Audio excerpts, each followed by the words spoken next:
और आप मुझे अदर सोशल मीडिया ऐप पर भी फॉलो कर लेना। तो ये है मेरी Facebook ID, Instagram ID, Twitter ID, Facebook page और को आईडी। आप इन आईडीज़ को कॉपी करके मुझे फॉलो कर लेना।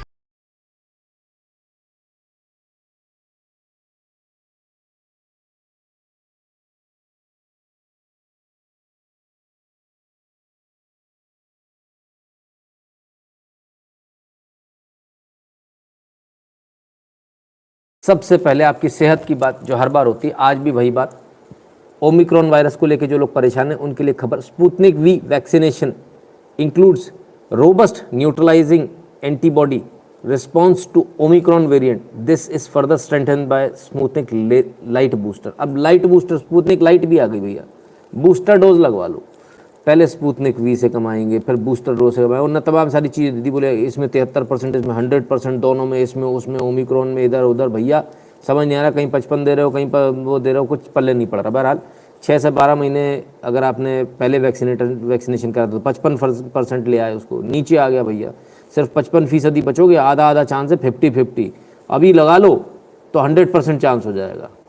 हाँ सही बात है, फटाफट लगा लो, दोबारा लगा लो, बूस्टर डोज लगा लो भैया, जाए से बचे रहोगे। चलो, पैसा अच्छा खर्च करती हैं कंपनियां।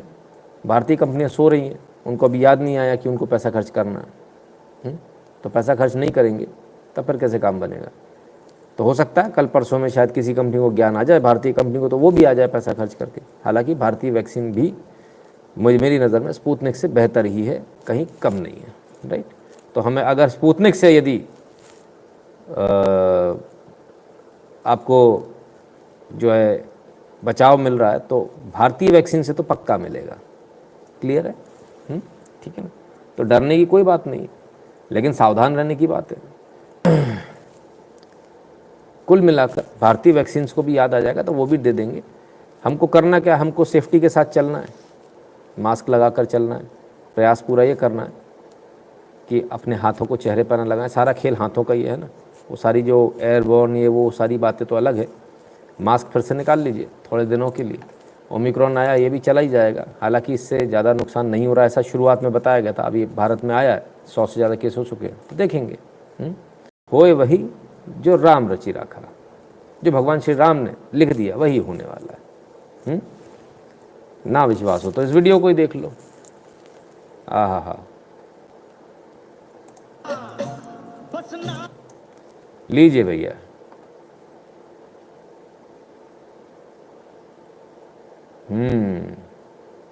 भाई इस कलाकार को कितने नंबर दोगे आप? मजा आया कि नहीं आया? राम लिखा हुआ था, जरा एक बार पहले देख लें। बस ये राम लिखा हुआ है और अब इस राम से भगवान हनुमान बन गए। 100 नंबर दे दिया आलोक मौर्य जी ने, बहुत बढ़िया। 101 दे दिए किसी ने, वेरी गुड।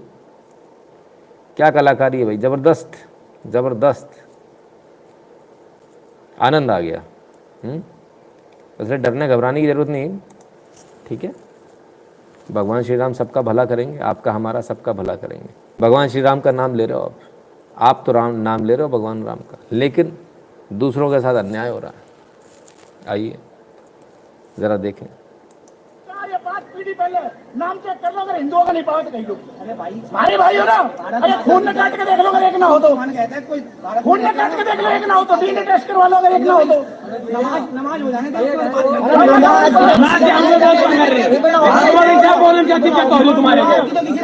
नहीं बोले भारत माता की जय।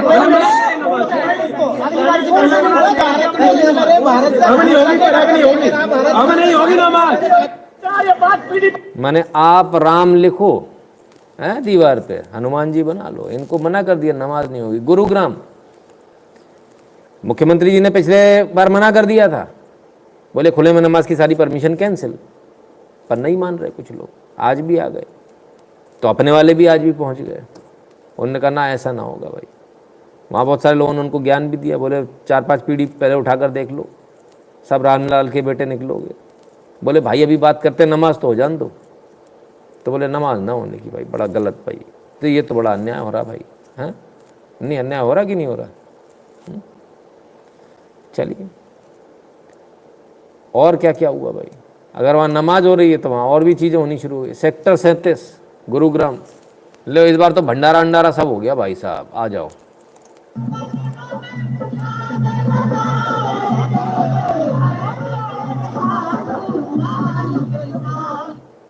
कुर्सियां लग गई, टेंट लग गए, ठीक है जी,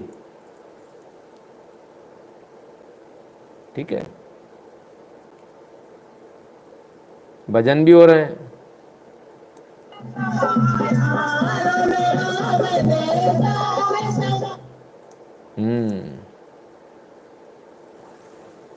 ठीक है भैया। Aditya Gautam sir, Google form already submitted, welcome again, धन्यवाद भैया। ध्रुव कुमार राय कहते हैं घंटा हो रहा है। सर कोई नहीं सर, आप घंटा बजाओ अपना, कोई दिक्कत नहीं है। यहाँ तो सर जो हो रहा है वो हो रहा है आपके सामने। ठीक है।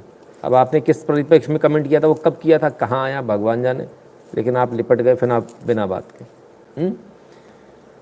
तो साहब कुल मिला के गुरुग्राम में आज फिर से भीड़ इकट्ठी हुई, फिर बवाल हुआ, फिर क्या हुआ, आइए देखें। गुरुग्राम खुले में नमाज को लेकर फिर बवाल, भारत माता की जय के नारे लगाने के बाद हुई इबादत। तो भैया जो लोग वहां इकट्ठे हुए थे उन्होंने शर्त रख दी कि भारत माता की जय लगाओ अगर भारतीय हो तो, अगर अपने आप को भारतीय मानते हो तो कहते थे हम तो जय बोल ही नहीं सकते, हम तो जय बोलेंगे ही नहीं। पर आज कुफ्र हो गया भाई साहब, तौबा तौबा का मुकाम है ये। तो भारत माता की जय बोली, उसके बाद में फिर उन्होंने नमाज पढ़ी, लोगों ने पढ़ने दिया, बोले ठीक है आज पढ़ लो, अगली बार फिर देखेंगे। तो भैया तो इतना बड़ा कुफ्र हो गया, ऐसी बातें हो रही है? मतलब अब आप नमाज को पढ़ने के लेकर आप भारत माता की जय बुलवाओगे? उन्होंने पहले ही बोल दिया भाई साहब नहीं बोल सकते, मतलब, और वो भी नमाज से पहले, मतलब आपने अल्लाह से बड़ा बना दिया कुल मिला के। हैं आइए जरा देखें। संगठन के लोगों ने नमाजियों के सामने भारत माता की जय के नारे लगाने की शर्त रखी। आखिरकार नमाज अदा करने वाले लोगों ने भारत माता की जय बोली और फिर इबादत करी। ले भैया, हल्ला से पहले भारत माता की जय का हल्ला। चलो आगे देखते हैं और क्या हुआ। 19 साल के इब्राहिम ने की घर वापसी, अब कहलाएंगे आदित्य मिश्रा। ये लो भैया, ये लो घर वापसी भी हो गई, कमाल हो गया यार। ज्योति परमार जी धन्यवाद। अब इब्राहिम से आदित्य बना लखनऊ का ये युवक, आर्य समाज ने कराई घर वापसी। लो भैया, आर्य समाज ने घर वापसी करा दी और अपन लोग लड़ ही रहे, आर्य समाज से ये लड़ रहे, आर्य समाज अपन से लड़ रहा है। उद्देश्य सबका एक ही, काय लड़ रहे हो भाई, मत लड़ो। 19 साल के इब्राहिम ने की घर वापसी, अब कहलाएंगे आदित्य मिश्रा। भगवा ओढ़कर अपनाया हिंदू धर्म। तो भाई भगवा ओढ़कर आदित्य मिश्रा बन गए। अब किसी को दिक्कत तो नहीं है पंडित जी? पंडित जियों को बड़ी दिक्कत हो जाती है, पंडित जी को भी दिक्कत हो जाए, पंडित जी को बड़ी दिक्कत हो जाती है भाई। तो ऐसा नहीं, परेशान ना हो। मतलब आप राम लिखोगे, उनको नमाज नहीं पढ़ने दोगे और इसके बाद में जो है घर वापसी भी कराओगे, तो सर ये तो लाहौर पे बिल्ला कूदत हो रहा है, बहुत बुरी तरह से हो रहा है। ऐसे कैसे? तो किसी ने कनपट्टी पे बंदूक नहीं रखी सर, किसी ने नहीं कहा कि नहीं मानोगे तो मार देंगे, ऐसा किसी ने नहीं कहा आदित्य मिश्रा से। हालांकि इसमें एक दिक्कत और है, क्या जरूरत है आदित्य मिश्रा बनाने की? सीखो उनसे, हालेलुया से। वो नाम ही नहीं बदलवाते, रहने दो ना इब्राहिम, इब्राहिम ज़्यादा काम का है, नाम वही रहने दो ना। काहे के लिए इतने सारे डॉक्यूमेंट में नाम चेंज कराना पड़ेगा, क्या ज़रूरत है? ऐसा मेरा मन है, हो सकता है शायद कुछ गलत हो, आप लोग अपना मत रखिएगा, है ना। क्योंकि इब्राहिम नाम ज़्यादा काम करता है, मीडिया वीडिया भी तुरंत उठाता है, इब्राहिम ने कुछ कहा, आदित्य मिश्रा ने कहा कोई पूछेगा ही नहीं, वो बेचारा आत्महत्या कर ले चिल्ला चिल्ला के। लागू नहीं होगा साहब इन पर। शफीकुर रहमान इस वक्त मेरे साथ मौजूद है समाजवादी पार्टी सांसद शफीकुर रहमान बर्ग साहब। केंद्र सरकार का ये जो प्रपोजल है जिसमें लड़कियों की शादी की उम्र जो 18 से बढ़ा करके 21 साल करने की बात हो रही है, मानते हैं सही कदम है? मैं समझता हूँ कि सही कदम नहीं जी। हाँ, सही कदम नहीं है।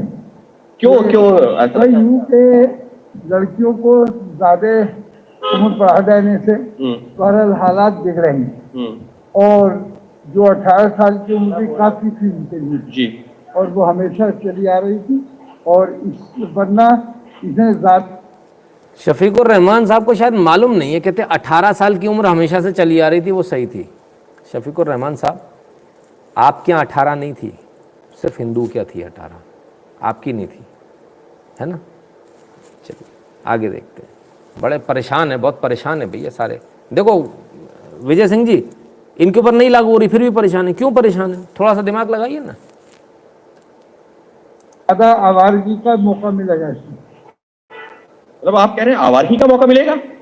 चलने फिरने का, घूमने का उनको मौका मिलेगा सर जी। हाँ। लेकिन 21 साल अगर उम्र हो जाएगी तो कैसे जो है, इससे तो ये हो रहा है कि विमेन एम्पावरमेंट यानी कि सशक्तिकरण होगा, उनको सोचने समझने का, पढ़ने का ज्यादा मौका मिलेगा। पढ़ने का मौका तो मिलेगा जी, लेकिन इसके साथ साथ ये है कि बेहतर ये है कि लड़कियों को जो जल्दी शादी कर दी जाए तो ज्यादा अच्छा है जी। वो अब हाँ, देर से शादी करेंगे तो आवारगी का मौका मिलेगा। अरे इतनी आवारा लड़कियां, कमाल है।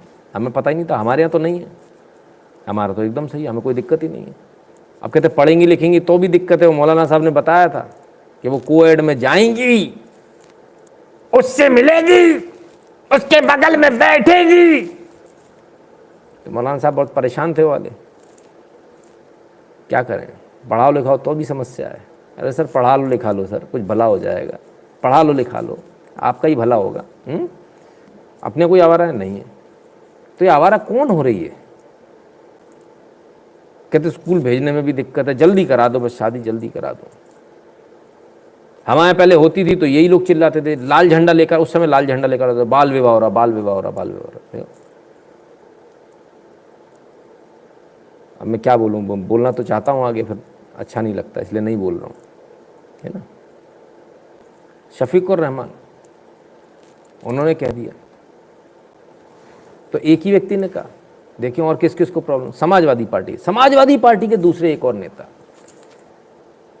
एमपी हैं, member of parliament, ST Hasan साहब कुछ कह रहे हैं। हाँ, इनकी भी सुन लो ना। आप देखो किसी हिंदू का कोई बयान आया? नहीं आया साहब। समाजवादी पार्टी, बीजेपी का कभी नहीं आ रहा, हिंदू का भी नहीं आ रहा, समाजवादी पार्टी। आओ भैया। देखो भाई, हम एक धार्मिक देश में रहते हैं। हिंदू मुसलमानों के मजहब ने कुछ उन्हें रहने के कोड दिए हैं, लेकिन जब हमने एक बेगैरती बेहयाई को अलाउ कर दिया कि लिविंग रिलेशनशिप में जब हम रह रहे हैं तो आप बताओ, लिव इन रिलेशनशिप भी हो रहा है भाई साहब। बड़ा दिक्कत है भाई, बहुत दिक्कत है। आवाज़गी तो है ही हमारे सामने। और फिर बच्चे जब नेट देखते हैं, गंदी तस्वीरें, गंदी फिल्में देखते हैं। ओहो, नेट देखते हैं, गंदी तस्वीरें, गंदी फिल्में देखते हैं। बताओ कितने चिंतित हैं वो। आधे तो यहाँ भी मिल जाएंगे, उसमें बहुत सारे तो। अब देखो कह रहे हैं, समझा रहे हैं, समझो बात को समझो। तो उनका भी हार्मोनल लेवल बहुत बढ़ जाता है। हार्मोनल लेवल बढ़ जाता है। ई ससुर का नाती कौन सा लेवल है बे? नेट देखने से हार्मोनल लेवल बढ़ जाता है। सुन लें आगे और सुन लें, गजब है भैया। इसकी वजह से आवारगी बढ़ती है, क्राइम्स बढ़ जाते हैं। तेरी तो हार्मोनल लेवल बढ़ने से आवारगी बढ़ती है। ओ हो, फिर आवारागर्दी करने निकले, फिर क्राइम बढ़ जाएगा। क्या भैया, कहाँ से कौन सी क्या रास्ता है, कुछ समझ में नहीं आया मेरे को। उससे भी हमें बहुत बड़ा नुकसान हो रहा है। क्या आपको लगता है कि 18 से भी कम कर देनी चाहिए आयु अगर मुमकिन? अगर बच्ची मैच्योर है तो मैं समझता हूँ कि 16 साल में भी अगर उसकी शादी हो जाए तो कोई बुराई नहीं है। और 18 साल में अगर वो वोट दे सकती है तो शादी क्यों नहीं कर सकती? आप इसका समर्थन करेंगे अगर बिल आया तो? नहीं, हम नहीं समर्थन करेंगे। मैं पर्सनली इस बात को कह रहा हूँ, पार्टी की जो लाइन होगी वो बाद में बात है। तो साहब 18 से भी कम कर दो, 16 कर दो। 16 से भी कम में जब मैच्योर हो जाए, 6 साल में हो जाए, 9 में हो जाए, वो ठीक है, कर दो। ये अजब मैच्योरिटी है, पता ही नहीं कब आ जाती है। चलो खैर, फिर और क्या, अभी इनका ख़त्म नहीं हुआ। इन्होंने एक और को दिया। बयान इनके जोरदार हैं। आइए सुनिए।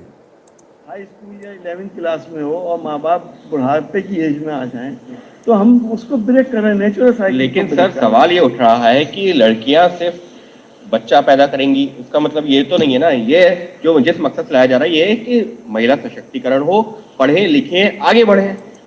पढ़ें लिखें आगे बढ़ें, महिला सिर्फ बच्चा पैदा करने की मशीन नहीं, मतलब पत्रकार साहब समझा रहे हैं। अब सुनिए, जवाब सुनिए, जबरदस्त है भाई। तो लड़के कब बच्चे पैदा करती हैं? बताओ भैया, बताओ बताओ, कोई समझाए कब करते हैं? आगे बढ़े। तो लड़के कब बच्चे पैदा करती हैं? जब से इंसान और इंसानियत है, लड़की ही बच्चे पैदा करती है। ये तो आप ऊपर वाले से पूछिए, उससे शिकायत करिए कि इससे लड़की क्यों कर रही है।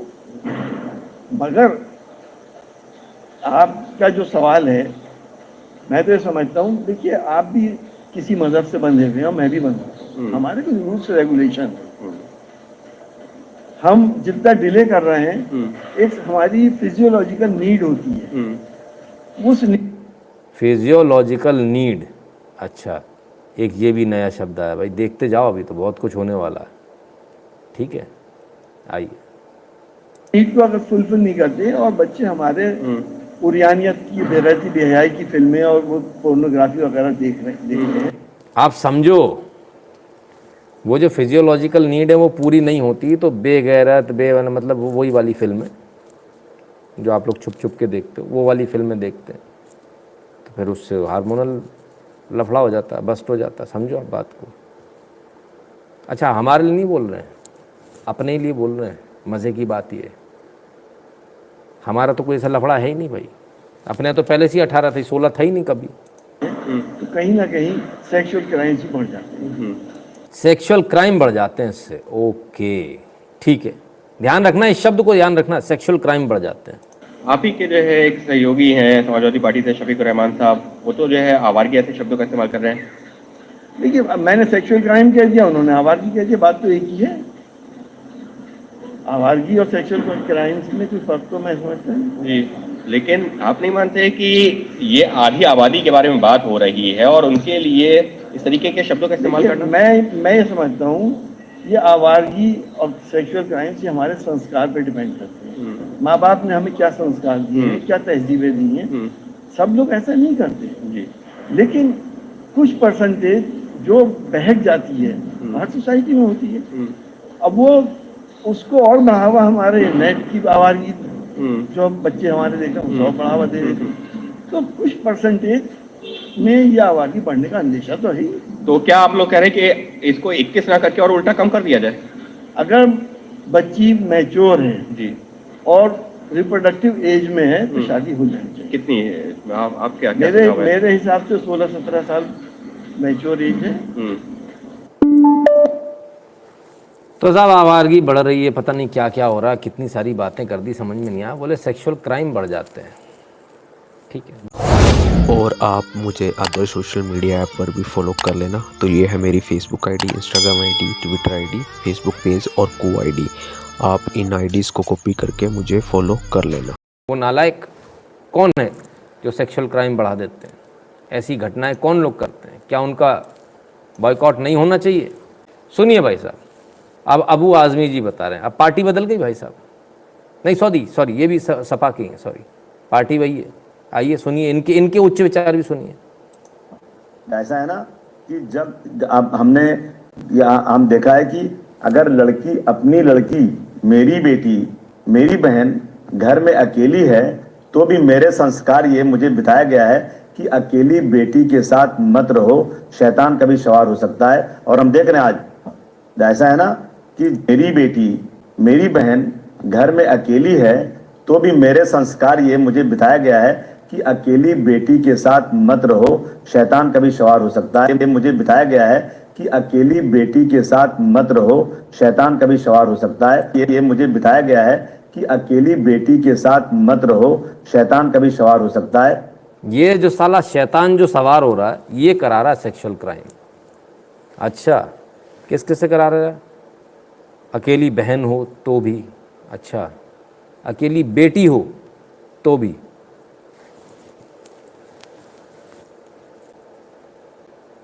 हम तो कई ऐसे मित्र हैं जो जाते हैं, बेटी का एग्ज़ाम है या कुछ कारण तो बेटी को छोड़ जाते हैं।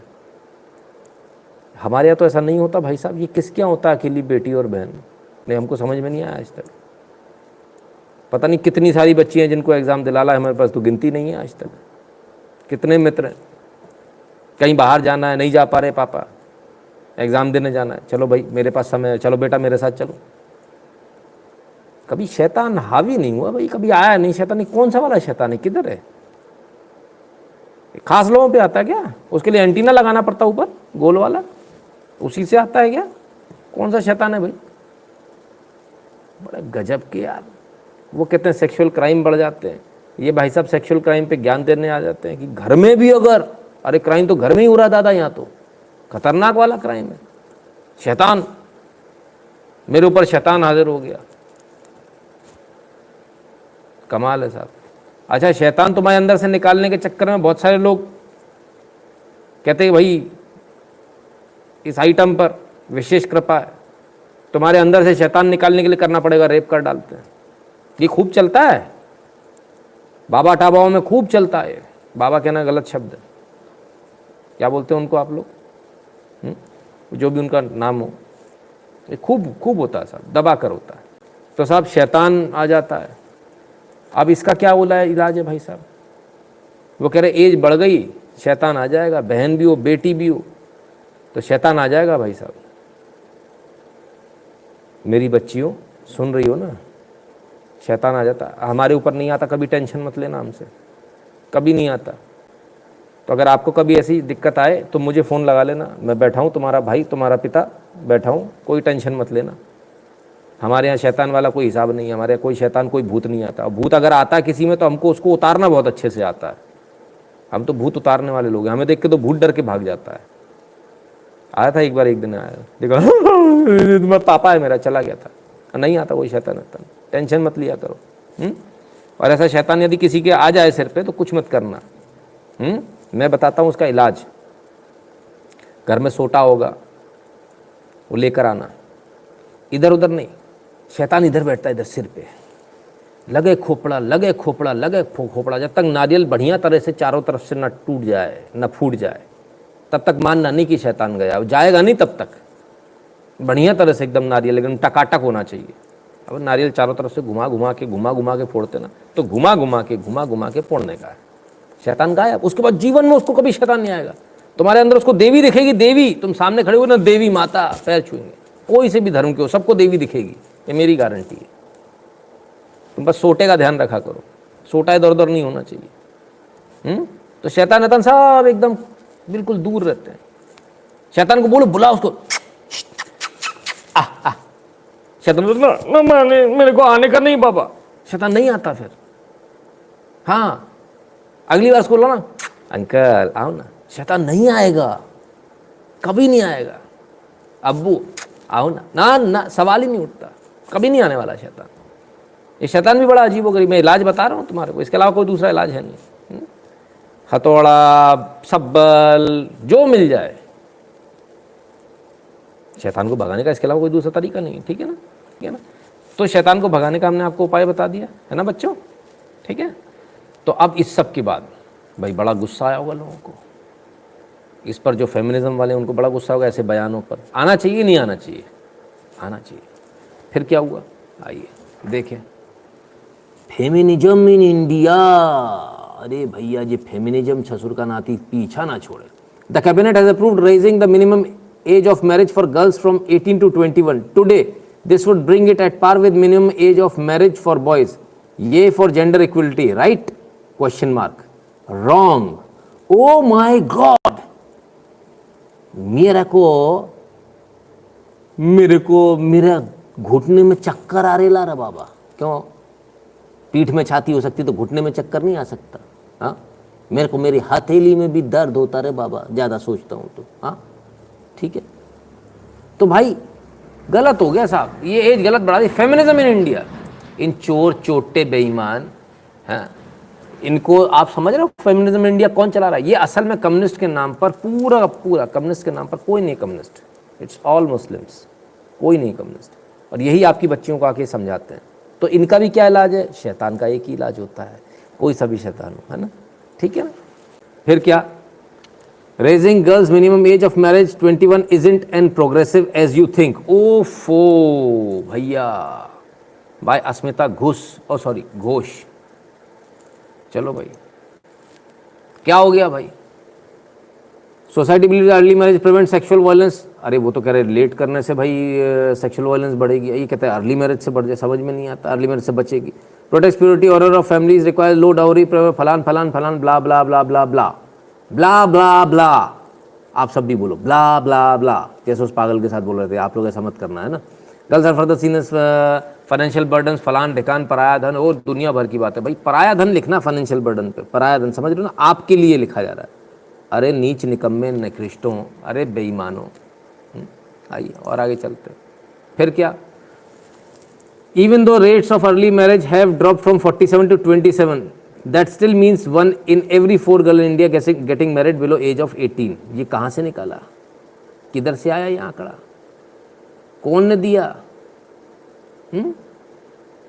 तो 27% में मुकदमे भी दर्ज हुए होंगे, इनके ऊपर केस होना चाहिए फेमिनिज्म इन इंडिया के ऊपर, इनके ऊपर 27% इनको मालूम है और उन्होंने पुलिस को जानकारी नहीं दी।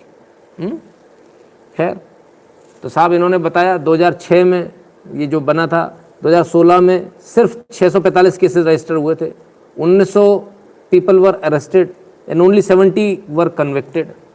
645 केस, भारत में कितनी शादियां होती, इन्होंने बता दिया 27% शादियां भारत में जो होती है होने वाली शादियां, उसमें 27% जो है, भाई कौन सी नशा करते हैं मुझे समझ में नहीं आता, अपने ही कॉन्ट्रडिक्टरी इनका स्टेटमेंट। आगे देखिए, 75% get married below the age of 21, the poorest 20।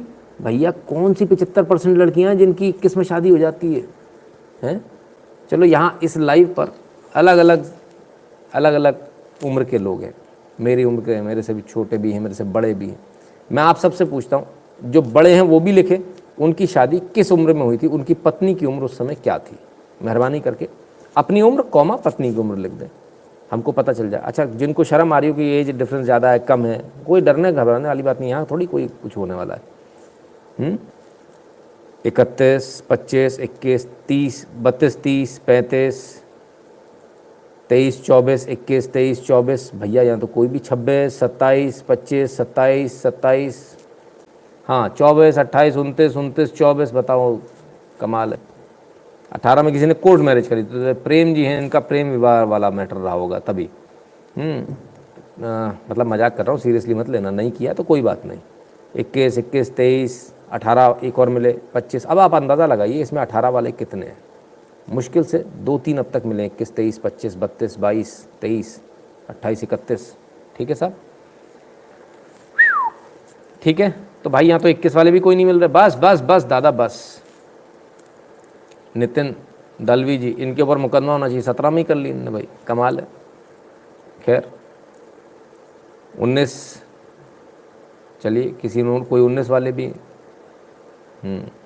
ठीक है, 18 वाले एक और मिले, 19 वाले एक और मिले, बाकी सब 21, 21, 40, 30। तो ये हमारे देश की सत्यता है। तो इसको जो फेमिनिज्म वाले ये झूठ क्यों चला रहे हैं, इनको झूठ नहीं चलाना चाहिए, ठीक है ना। अब इसको कहाँ लेगा, वो उसी औकात पर आ गए, ये वही मुल्ला औकात पर आ गए अपनी। अवर population comprises largely of Dalit and Adivasi community with 45.9 belonging to ST household, 26 from ST household compared to only 9.7 general category. अच्छा, ब्राह्मणों से दिक्कत है, समझ गया ना फेमिनिज्म क्या बला है, आ गई समझ में। ये मदरसा बला है और कुछ नहीं, फेमिनिज्म नहीं, इट इज़ मदरसाइज्म इन इंडिया, ठीक है ना। तो अब इनका कहना कि भाई ये इस तरह का एडमिनिस्ट्रेशन लाना, इस तरह का ये फर्दर क्रिमिनलाइज करेगा, मिनिमम एज 21 करना गलत है। फेमिनिज्म वाले जो इक्वलिटी मांग रहे थे, आज वो फेमिनिज्म वाले कह रहे हैं नहीं इक्वलिटी नहीं चाहिए हमको, इसको नीचे रखो, इसको कम रखो, इसको क्यों, कल तक तो तुम्हें चाहिए थी आज़ादी, खड़े होके मूतने की आज़ादी, उसका क्या हुआ। अरे फेमिनिज्म इंडिया, खड़े होके सूसू नहीं करना, अब कल तक खड़े होके करना था, हैं, क्या हुआ उसका। बराबरी से सब चीज़ में बराबरी, अब बराबरी कर दी तो दिक्कत है बराबरी में। शब्द मेरे बड़े बुरे लगते हैं कम्युनिस्टों को, बिल्कुल एकदम चीर के पीछे से निकल जाते हैं भाग के से। तुम्हारी कुकर्म बताता हूँ, तुम लोग जो कुकर्म करते हो, ठीक है ना। अब क्या, Kerala Balussery school adopts gender neutral uniforms, Muslim group protest, यहाँ पर भी मुस्लिम ग्रुप प्रोटेस्ट। अब भैया बताओ, जेंडर न्यूट्रल बना दी इन्होंने ड्रेस को, पैंट और शर्ट पहन लो, लड़का हो चाहे लड़की हो, पैंट और शर्ट पहन लो। अब इस पर भी लाहौर पे बिल्ला कूदत हो गया। अब ये तो केरल में हो रहा है, तुम्हारी जगह हो रहा है जब तुम्हारी आबादी ज़्यादा है।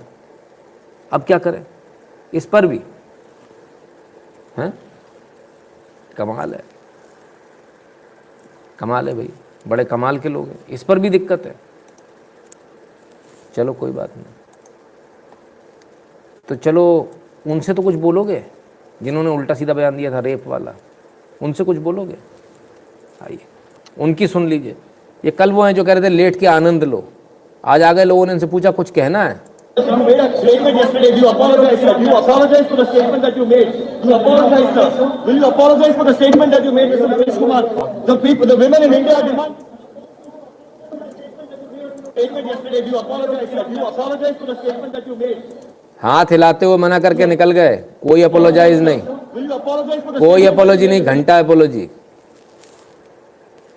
मैं लड़की हूँ, लड़ सकती हूँ, बुलाओ लड़की को जो लड़ सकती है, अपोलोजाइज तो करा लो अपने चौवे से, करा नहीं पा रही। बड़ी बुरी हालत है भाई। फेमिनिज्म वाले वो भी कुछ नहीं कर पा रहे, अब इनसे भी कोई कुछ नहीं कह रहा। आइए, सिर्फ इतना नहीं है, इनकी असलियत देखिए, असलियत देखिए। यदि कोई माफ़ी तो मांग नहीं रहे और कोई आवाज़ उठाए तब उसको कैसे दबाया जाता वो भी देखिए। And those gentlemen who belong specially to a particular party, one of their representatives yesterday said and made remarks about women which need to be condemned by every public representative. केंद्रीय मंत्री बोल रही हैं, बोलने नहीं दिया जा रहा, बोलने नहीं दिया जा रहा। मतलब ये भी बोलेंगे कि लेट कर रेप एंजॉय करो, अगर कोई इसका विरोध करेगा तो उसे बोलने भी नहीं दिया जाएगा। ये कांग्रेस की लड़की हूँ लड़ सकती हूँ वाली पार्टी की असलियत है। In Karnataka, if you truly believe in the cause of women, first stand here and denounce that legislator who said that if you are raped as a woman in this country, you should enjoy it.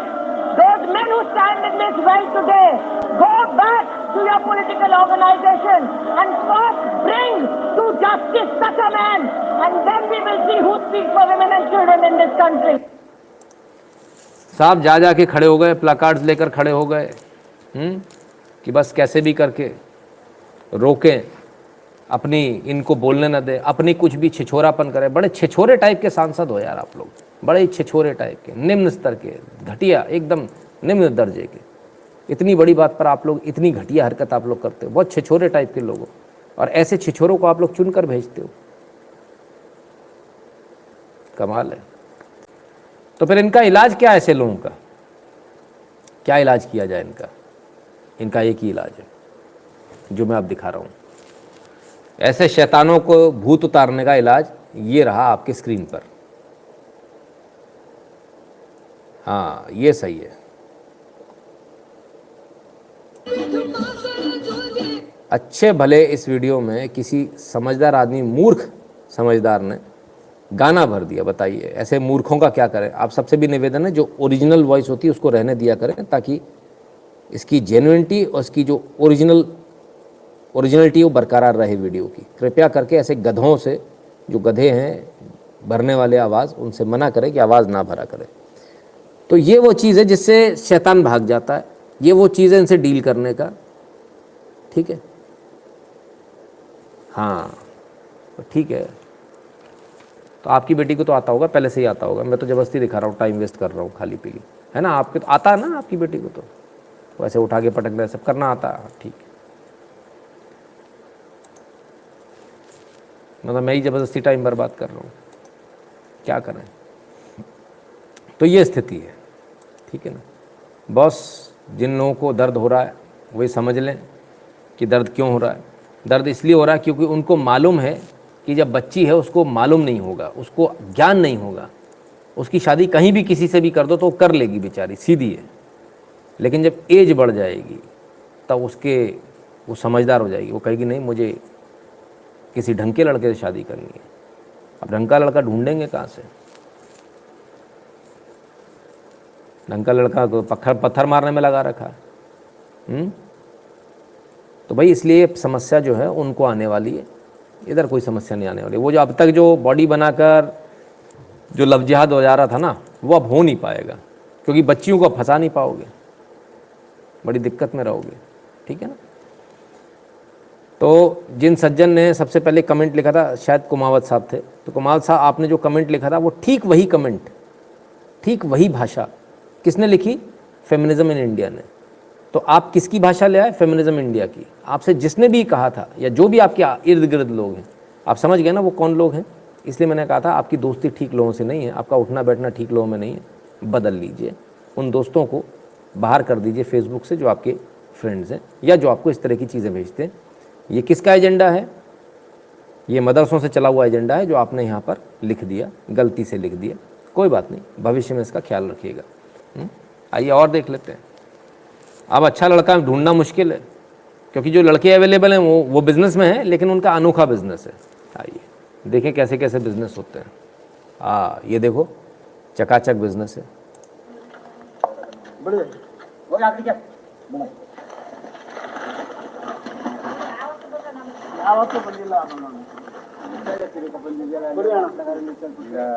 ಚೀನಾಗೆ ಕಟಕ್ ಬೇ ಕಾಲ್ beach ಓಡಾಡೈತೆ ಬೇಡ ಹಂಗೆ ಓಡಾಡೈತೆ ಸುಮ್ಮನೆ ಬೇಡ ಓಡ್ ಹಿಡಿಕ ಹಾಕಿಲ್ಲ ಮತ್ತೆ ಕಗ್ಗ ಏನು ಹಾಕಿಲ್ಲ ಮನೆ ಹಾಕಿ मतलब ऐसे बिजनेस करोगे तो लड़की नहीं मिलेगी भाई, ऐसे से कैसे ಯಾವ मिलेगी? ಊರು ಒಂದೇ ನಿಮ್ದು कमाल है साहब, कैसे कैसे बिजनेस सोचते हैं। मतलब ये मानने को ही तैयार नहीं है, ये मानने को ही तैयार नहीं है। अरे बछड़े हैं साहब, ये तो बछिया हैं छोटी छोटी, इनको ही ले जा रहे, इन्हीं को काट लें। कमाल है। अरे मान जाओ यार, ऐसे भी क्या बात है। खैर, तो अब इतने सारे काम हो रहे हैं, बार बार बिल ला रहे हैं मोदी जी। क्या करना चाहिए ऐसे में? मोदी को हटाओ। आपने चुन के भेजा तो क्या हो गया? सत्ता तो हमारी ही रहेगी, हम ही रूल करेंगे। हटाओ मोदी को, हटाओ। ठीक है। जो लोग ये बोल रहे थे एक ज़माने में कि अरे ठीक है वो तो बहुत बढ़िया है, ऐसा ही आदमी होना चाहिए, चुनाव की क्या ज़रूरत है, दोबारा कर लो, 3/4 मेजोरिटी है। उस समय किसी की 3/4 मेजोरिटी आई थी मम्मी के नाम पर, तो कहते थे चुनाव की क्या ज़रूरत है, 3/4 मेजोरिटी है, दोबारा आ जाएगी, चुनाव मत कराओ। आज उनके शब्द बदल गए, ऐसे ऐसे कानून आ रहे हैं, शब्द बदल गए। जरा सुनिए क्या कह रही हैं। दूसरी बात है, एक छोटी एक बड़ी सी बात है, और मैं इसके बारे में सोच रही थी कि हमें एक मांग उठाना पड़ेगा कि हमारे देश में प्राइम मिनिस्टर आप एक ही टर्म के लिए बन सकते हैं, एक ही टर्म के लिए, उसके बाद कोई और आएगा, उसके बाद कोई और आएगा।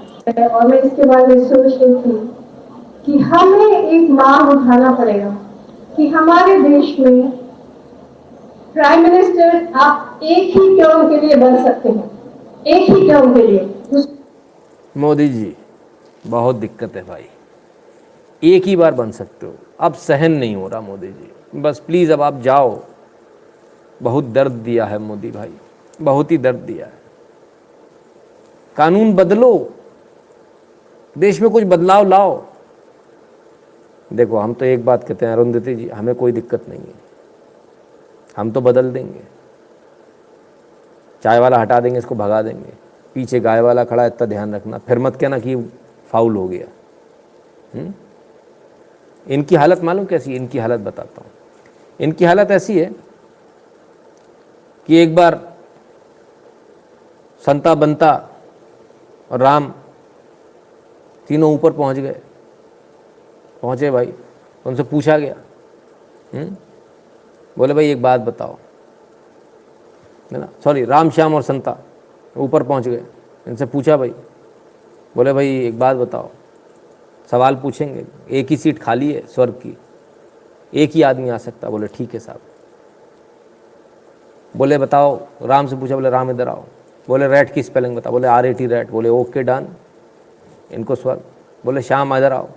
बोले बैट की स्पेलिंग बोले BAT बैट। बोले ओके डन, इनकी भी सीट कन्फर्म। 2 सीट थी, सॉरी एक नहीं। अब वो बचा बनते को बोला, बनते इधर आ भाई। हाँ जी। बोले चेकोस्लोवाकिया की स्पेलिंग बताओ।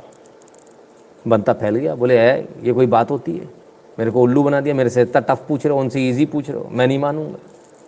बड़ा बवाल कटा साहब। तो भगवान ने कहा अच्छा एक काम करो, जो तुम्हारा सब्जेक्ट हो, जिसमें तुम सबसे अच्छे हो, बताओ उस सब्जेक्ट के बारे में अपन पूछेंगे। बोले जी हिस्ट्री। बोले ठीक है, जाओ 1 हफ्ते बाद आना।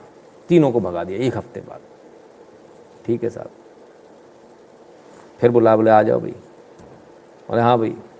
राम, बोले फला फला युद्ध, पानीपत का युद्ध कहाँ हुआ था? बोले जी पानीपत में हुआ था। बोले ओके डन। दूसरे को बोला भाई बता कब हुआ था? उसने सन बता दिया, इस में हुआ था। अब इसकी बारी आई बनते। बोले बनते इधर आ जा। बोले मरने वालों के नाम पर, कितने मरे और मरने वालों के नाम पते बताओ। बंता सिंह फिर बेहोश। तो इनके साथ कुछ ये वाला हाल है, इनको जितनी बार बुलाओ उतनी बार इनका फाउल हो जाएगा कि योगी जी को, अगर मोदी जी को हटाएंगे तो पीछे योगी जी आ रहे हैं। भाई आप लोगों की स्थिति अच्छी नहीं है, आप इतना टेंशन मत लो, और दिक्कत में आ जाओगे। अभी भला मानुष है, फिर ये देवता पुरुष लगेगा आपको, वाजपेयी जी की तरह, बता रहा हूँ मैं आपको। तो इनके साथ वही स्थिति है कि मोदी एक ही टर्म रखो, मोदी जी को हटाओ, हटा दिया, फिर योगी जी को बैठा देंगे, फिर कहेंगे फाउल हो गया, फिर कहेंगे पिछले वाले का डबल टर्म बढ़ाओ, उसको वापस लाओ, उसका डबल टर्म बढ़ाओ। मोदी को हटाओ साहब, तो चलो मैडम कह रही हटा दो, मोदी को हटाओ। इस देश में बहुत असहिष्णुता फैल रही है, ऐसे ऐसे शब्द हैं। तो हटाओ मोदी को, चलो देख लेते हैं। मोदी को हटा, दुनिया कह रही है मोदी को हटा दो। भूटान कह रहा हटा दो मोदी को, सिविलाइजेशन अवार्ड आज हटाने का अवार्ड है। भूटान के प्रधानमंत्री मोदी को, भूटान में प्रधानमंत्री मोदी को किया गया सर्वोच्च नागरिक अवार्ड से सम्मानित। पीएम मोदी ने आभार जताते हुए क्या कहा? तो सर्वोच्च नागरिक अवार्ड से सम्मानित किया, जैसे आप क्या ना भारत रत्न, ऐसे जो उनका सर्वोच्च नागरिक सम्मान है उससे नवाजा गया। इससे पहले कई देश अपने सर्वोच्च नागरिक सम्मान से पीएम मोदी को सम्मानित कर चुके हैं। मैं समझता हूं भारत में अब तक के जितने पीएम रहे शायद उसमें सबसे ज़्यादा सर्वोच्च नागरिक सम्मान पाने वाले व्यक्ति अगर मोदी ही होंगे शायद, है ना। इसमें हमें देखने की आवश्यकता नहीं है। ये जलवा है नरेंद्र मोदी का, जिससे इनको इतना कष्ट है। जो सही कानून बना रहा है उसमें भी इनको कष्ट है। अब क्या करें? पूरी दुनिया जान रही है, पूरी दुनिया पहचान रही है, सब सर्वोच्च नागरिक सम्मान दे रहे हैं। सऊदी हो, फलाना हो, ठिकाना हो, भूटान ने भी दे दिया, पड़ोसी था उसने भी दे दिया। 11 अवार्ड्स, बताइए, गिनती भी कर रखी कुछ लोगों ने। तो ये है साहब। अरे तो कोई दिक्कत नहीं है, मोदी को तो हटा देंगे। तो मैडम कह रही हटाओ, चलो हटा देते हैं, आओ देखें ज़रा। सर, कल वाराणसी में प्रधानमंत्री नरेंद्र मोदी ने जिस तरह से काशी विश्वनाथ कॉरिडोर का उद्घाटन किया, भारी भीड़ जुटी, बड़े स्तर पर कहें तो एक हिंदू कार्ड खेला है, तो क्या राहुल गांधी उसका मुकाबला कर पाएंगे? मुश्किल, बहुत मुश्किल। राहुल गांधी क्या, किसी के लिए भी मुश्किल। नरेंद्र मोदी हीरो हैं। आज भी 10, 12, 15 करोड़ लोग ऐसे होंगे देश में जिसको भगवान मानते हैं। उसके सारे फेलियर्स अगर हैं, उसको सुनना नहीं चाहते, उसकी बुराई नहीं सुनना चाहते। ठीक है। रही बात काशी की, तो काशी में तो जो कुछ हुआ है वो अद्भुत हुआ है। मैं अभी 10 दिन पहले काशी गया था। एक हमारे मित्र हैं हेमंत शर्मा, उनके परिवार में किसी का निधन हो गया था, बैठने गया था, तो मैं कॉरिडोर भी देखने गया जो फिनिशिंग टचेज जिसको दे रहे थे। अद्भुत है। 340 करोड़ लगा दिए उस पर, अब गंगा से उसको जोड़ दिया है। 400 जो है वहाँ मकान बीच में आ गए थे, बड़ा विरोध था, उनको समझा दिया है, हटा दिया है। उसी प्रोसेस में 43 नए मंदिर थे जो पुराने पड़े हुए थे, उनको रेनोवेट कर दिया है। और आप देखिए कि वो जिस ढंग से करते हैं ना इसको, उसका कोई मैच नहीं है। आप नरेंद्र मोदी का बयान देखिए, उसमें उन्होंने कहा है कि काशी पे एक ही सरकार है, महादेव की सरकार। डमरू जिस बजाता है वही राज करता है यहाँ पे। महादेव की इच्छा थी हो ये कॉरिडोर, महादेव जो करेंगे काशी में ही होगा। आप देखिए, आप फोटोज देखिए उठा करके। पहला फोटो आ रहा है वहाँ से कॉरिडोर से निकलते हुए प्राइम मिनिस्टर का, वो ऐसे पुजारी की ड्रेस के अंदर हाथ में पूजा का लिए हुए, अकेला व्यक्ति शेर की तरह चलता हुआ, उसको चीरता हुआ खाली कॉरिडोर को, इस तरह से आ रहा है वहाँ पे। देखिए आप, वो तो हिंदू सम्राट बन गए ना उसी मोमेंट पे। जो है हिंदू सम्राट बन गए उसी मोमेंट पे, लाहौर पे बिल्ला कूदा। हमें तो हटाना है भैया, एक ही टर्म चाहिए, दूसरा टर्म दो ही मत। दूसरे टर्म में फिर मंदिर बनवा लेता है, काशी विश्वनाथ कॉरिडोर बनवा लेता है। बड़ी दिक्कत है। जोशी जी धन्यवाद, ये दूसरे जोशी हैं, ए जोशी जी। बड़ी दिक्कत है भाई, क्या करें समझ में नहीं आ रहा। बर्नौल है नहीं, स्टॉक नहीं है उसका। और सुन लीजिए, इनका भी ख़त्म नहीं हुआ। अमरू जिस बच्चे और आप मुझे अदर सोशल मीडिया ऐप पर भी फॉलो कर लेना। तो ये है मेरी Facebook ID, Instagram ID, Twitter ID, Facebook page और को आईडी। आप इन आईडीज़ को कॉपी करके मुझे फॉलो कर लेना। जाता है वही राज करता है यहाँ पे। महादेव की इच्छा थी ड्रेस के अंदर हाथ में पूजा कर लिए हुए, उसी मोमेंट पे जो है लोग कहते हैं डिक्टेटरशिप जरूरत कहाँ है। बिना डिक्टेटरशिप के वो इतने पॉपुलर और इतना उन्होंने फोकस कर लिया अपने आप के ऊपर, डिक्टेटरशिप के शायद उनको अगले 10 साल सत्ता में रहते भी हैं तो जरूरत नहीं पड़ेगी। ऐसे सब काम उसी ऑटोमेटिकली हो रहे हैं। प्रोजेक्शन आप देखिए, कोई आसपास कोई फटका कोई नहीं है आसपास जो है, बस एक सीधे से चले आ रहे, कितना खूबसूरत फोटो छपा। सेकंड आप देखिए वो डुबकी लगा रहे हैं, पानी में उतर गए। और पूजा की थाली देखिए कितना कैलकुलेटेड और कितना कॉशियस मूव था वो। पूजा की थाली नहीं गिरी पानी के अंदर, उसको हाथ के ऊपर ही उठाया हुआ है। आप समझ रहे हैं। तीसरा फोटो देखिए आप उनका जो है, वो गेरुआ वस्त्र पहन के और वो पीले रंग का जो आप लगाते हैं चंदन लगा रहे हैं, सारा ऐसा कर रहे हैं, वहां बैठ के कर रहे हैं। अद्भुत मजदूरों के साथ बैठ गए, उनके चंदन, उनकी वेशभूषा, डुबकी लगाने को देख के जो एक्चुअल वहां के पंडित हैं, शास्त्री हैं वहां पे, उनको शर्म आ गई होगी कि हमसे बेटर तो ये ट्रेंड है, कर रहे हैं। अद्भुत मजदूरों के साथ बैठ गए, उनके चंदन, उनकी वेशभूषा, डुबकी लगाने को देख के जो एक्चुअल वहां के पंडित हैं, शास्त्री हैं वहां पे, उनको शर्म आ गई होगी कि हमसे बेटर तो ये ट्रेंड है, हमसे बेहतर तो इसकी आस्था है। ये कितनी आस्था है, आस्था उनके चेहरे पे झलकती है। आप कोई भी वहाँ का शास्त्री और पंडित से पूजा करवा लीजिए, मेरा दावा है अगर उसका मुकाबला कर दे उसके फेस वैल्यू में, उसके बॉडी लैंग्वेज में, उसके चेहरे के मोहरे उसके अंदर जो है ये, तो परफेक्शनिस्ट है नरेंद्र मोदी। बड़ा मुश्किल है उसको मैच करना। लो भैया, आफत हो गई, बड़ी आफत हो गई। बिल्कुल डिटेल में उन्होंने समझा दिया क्या क्या हो गया, कैसे हिंदू हृदय सम्राट बन गए। डिक्टेटर होने की ज़रूरत नहीं है। ये कह रहे हैं राहुल गांधी जी मोदी जी का मुकाबला नहीं कर पाएंगे, ऐसी की तैसी नहीं कर पाएंगे। अभी आएंगे तब देखना, अगले वीडियो में आ रहे हैं, खटाक मोदी जी का मुकाबला करते हैं, 1 मिनट के अंदर मोदी जी का मुकाबला कर रहे हैं। बिल्कुल जैसे मोदी जी बिल्कुल वैसे ही। नहीं विश्वास हो रहा देख लो वीडियो, मजाक की बात नहीं कर रहा हूँ, सीरियसली है, बिल्कुल एकदम चकाचक। लो भैया आ गए राहुल गांधी। हाँ ये लो मोदी जी ने टोपी पहनने से मना किया था, राहुल गांधी जी ने उत्तराखंड में रुद्राक्षी माला पहनने से मना कर दिया। हो गया बराबर, कर ली मोदी से बराबरी। ये देखिए, ये आपको रुद्राक्षी माला दिख रही है, यहाँ देखेगी, यहाँ देखेगी। ना ना रुद्राक्षी माला नहीं, ना ना ना, हो गई बराबरी, कर ली बराबरी। अब ईवीएम हैक होगी बाद में। ये ससुरा बहुत दिक्कत है यार, समझ में नहीं आता ईवीएम काहे बार बार हैक हो जाती है। ये स्थिति है। राहुल गांधी जी मैच करेंगे साहब, हो गया, कर दिया मैच उन्होंने। रुद्राक्ष की माला नहीं पहनी, भगवान की माला पहनने, भगवान शंकर की माला पहनने से मना कर दिया उत्तराखंड में, देवभूमि में। इनको वोट चाहिए हिंदुओं के सिर्फ। कहते हैं मैं हिंदू हूँ, ब्राह्मण हूँ, जनेऊधारी हूँ। समझ में नहीं आता यार, थोड़ा तो कम से कम सोच समझ के बोलें। मंदिर से कुछ हासिल नहीं होगा, कहते आसिफ खान। सर हमको तो सिर्फ मंदिर ही चाहिए, कुछ नहीं चाहिए और, बस मंदिर ही मंदिर बनते रहे, कोई दिक्कत नहीं है हमको, बाकी सब हासिल हो जाएगा। फिलहाल तो सिर्फ मंदिर चाहिए, ठीक है ना, कुछ नहीं चाहिए, रोज़गार नहीं चाहिए हमको, नहीं चाहिए। आप टेंशन मत लो सर, ठीक है। तो और क्या, उत्तर प्रदेश की बात कर ला भैया, टोटी भैया। भाजपा को उत्तर प्रदेश में माफियाओं की सूची जारी करनी चाहिए कि कितने माफिया हैं और वो किस पार्टी में। अरे वाह गजब, ऐसा ज्ञान। माफियाओं को भाजपा ने बढ़ाया, अच्छा चलो आपने बोला सूची जारी हो जाएगी, उसमें क्या दिक्कत है। अब फिर पलटी मार गया, क्या केंद्रीय राज्य मंत्री बर्खास्त हो गए। एकदम भूतिया हो, मतलब कौन सा चरस का नशा करते हो, एकदम से पलट के पट से पट कुछ को कुछ बात पे पहुंच जाते हैं। खैर उत्तर प्रदेश में जितने माफिया उनकी सूची जारी होनी चाहिए, अच्छी बात है। योगी जी को चैलेंज कर रहे हैं, सूची जारी कर दो, कौन से कितने किस पार्टी में दिख जाएंगे। योगी जी को चैलेंज, हम क्या जवाब दें, योगी जी खुद ही दे लेंगे, सक्षम है।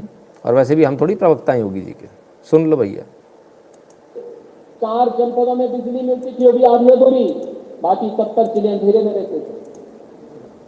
और कहते हैं समाजवाद ला रहे हैं, ये समाज यही समाजवाद है, अंधेरा लाना समाजवाद है, अराजकता लाना समाजवाद है, गुंडागर्दी समाजवाद है, माफियागिरी समाजवाद है, आतंकवादियों को प्रश्रय देना अगर समाजवाद है, ऐसे समाजवाद को तिलांजलि देना ही अच्छा है, और उसको तिलांजलि देने के लिए ही लोगों को तैयार होना ही होगा। लो भैया, टोंटी भैया का जवाब आ गया। हाल के हाल योगी जी का जवाब भी ले लीजिए। समझ में आ गया गुंडागर्दी कौन करता था, स्कॉर्पियो में लड़कियां कौन उठाकर ले जाता था। याद तो हो गई। रेत खनन, अवैध खनन, फलाना ढिकाना, गुंडों की सरकार थी। गुंडे हम नहीं कहते, सारा मीडिया बोलता था थानों में गुंडे बैठते हैं, गुंडों से चलते थे थाने।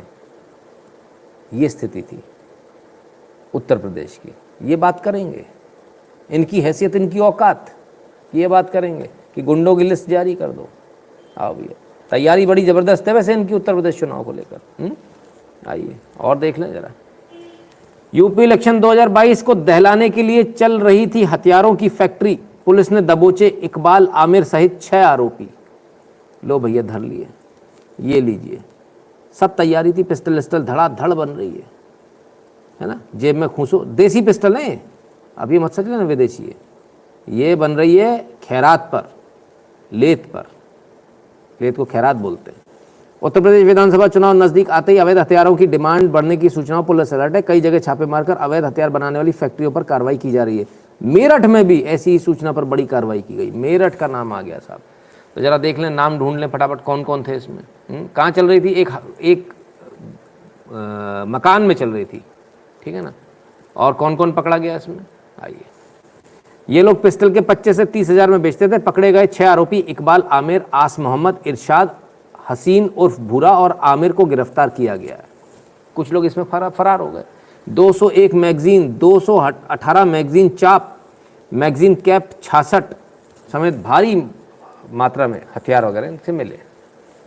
तो अंदाज़ा लगाइए साहब, ये उत्तर प्रदेश के चुनाव की तैयारी हो रही है, ठीक है। टोटी भैया कह रहे थे कि बताओ कौन है, नाम बताओ, बता दिए नाम, दे दिए डिटेल। माफिया पूछ रहे थे, बता दिया भैया अवैध हथियार के माफिया कौन है, ठीक है भैया। तो फिर क्या, चुनाव है साहब, चुनावी सरगर्मियाँ ज़रा देख तो ना। हाँ, ये चल रहा चुनाव है तो घोषणा भी होंगी। आइए ज़रा घोषणाओं पर नज़र डाल लें।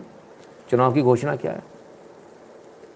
अखिलेश यादव का ऐलान, कहा एसपी की सरकार बनी तो 3 महीने के भीतर पूरा करेंगे ये काम। कौन सा? अखिलेश यादव ने कहा कि समाजवादी पार्टी की सरकार बनने के 3 महीने के अंदर जातिगत जनगणना कराई जाएगी। अरे तुम्हारी ऐसी की तैसी।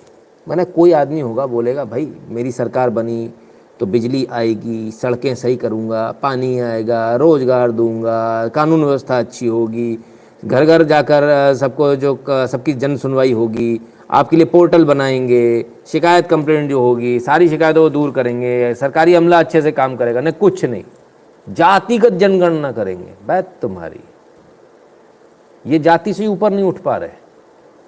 दुनिया कह रही जातिवाद से ऊपर उठो, ये जाति में घुसना चाह रहे हैं। बोले जातिगत जनगणना कराएंगे 3 महीने में। ये चुनावी वादा है इनका। कमाल के लोग हैं। कहाँ से आते हैं ये लोग? कौन है ये लोग? क्या इनकी बुद्धि है भाई? बड़े अजीबोगरीब मेंटलिटी, अजीब है यार। हमको तो समझ में नहीं आता देखकर इनका हिसाब किताब। खैर, तो बाकी लोग क्या कर रहे हैं? इनका मेन कंटेंडर कौन है? भाजपा है। बल्कि भाजपा के मेन कंटेंडर ये बताए जा रहे हैं। तो भाजपा क्या कर रही है? अरे बाबा, ये फिर से लगता है अपना झोला लेके निकले हैं। फिर नहीं, इस बार झोला लेके नहीं निकले, इस बार कुछ और कर रहे हैं।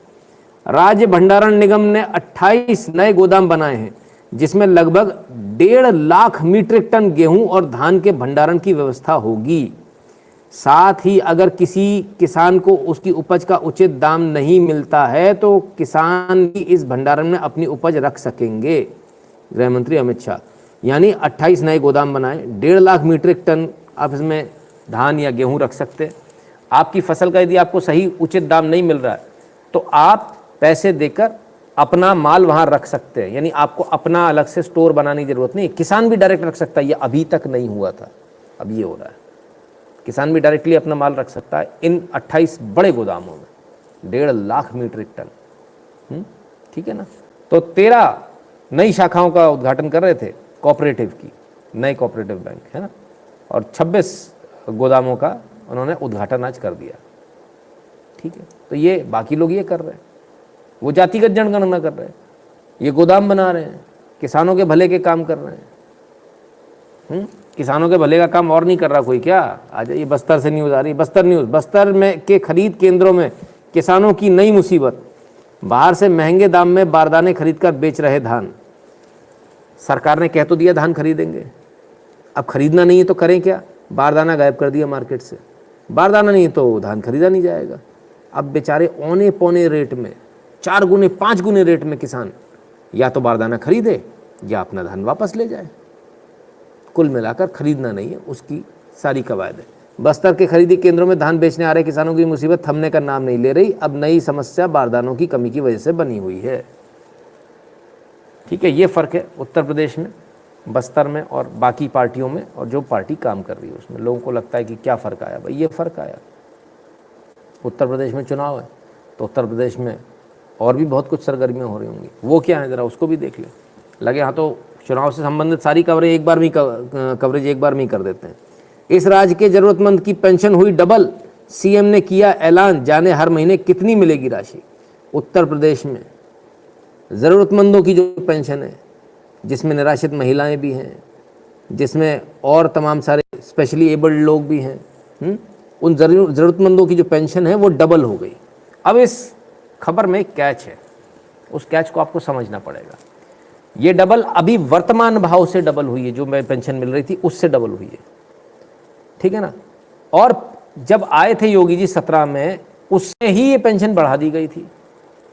यानी तब से, जब से अगर योगी जी का कार्यकाल देखेंगे तो तब से अब 3 गुनी हो चुकी है पेंशन, 3 गुने से ज़्यादा, 3.5 गुना, है ना। ऐसे मान लीजिए कि किसी को 3,000 मिल रहे थे तो उसको अब 10,000 रुपये मिलेंगे, 3 गुने से ज़्यादा हो चुकी है। तो असल खबर ये है कि 3 गुने से ज़्यादा हो चुकी है इसकी, है ना। 350% हो गई योगी जी के कार्यकाल में, जिसको डबल यहाँ लिखा जा रहा है। ये गलत है, डबल नहीं, डबल से कई गुना ज़्यादा है, ठीक है। अब क्या,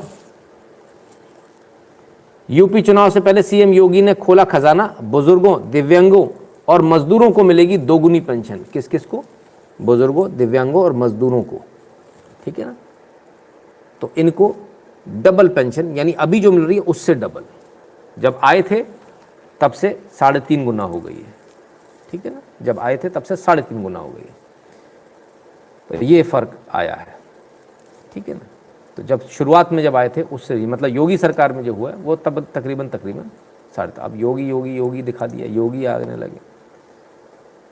हिंदुत्व चल रहा है, कुछ लोग जो जिन्होंने हिंदुओं को मारा काटा वो भी हिंदुत्व की बात करने लगे। आइए भैया, उनसे भी मिल लीजिए। हाँ, योगी जी का मुकाबला अब ये करेंगी, सही बात है, सुनो भैया। काली कपालिनी दुर्गा शिवा क्षमा भक्ति सहस्रदा नमस्ते। ओम काली काली महाकाली काली के कालरात्रि के धर्मात्म मुख्य देवी नारायणी नमस्ते। नारायण नमस्तुते या नारायणी नमस्तुते? ये भगवान। चलो भैया, काली काली काली, सुनो भैया, आगे सुनो।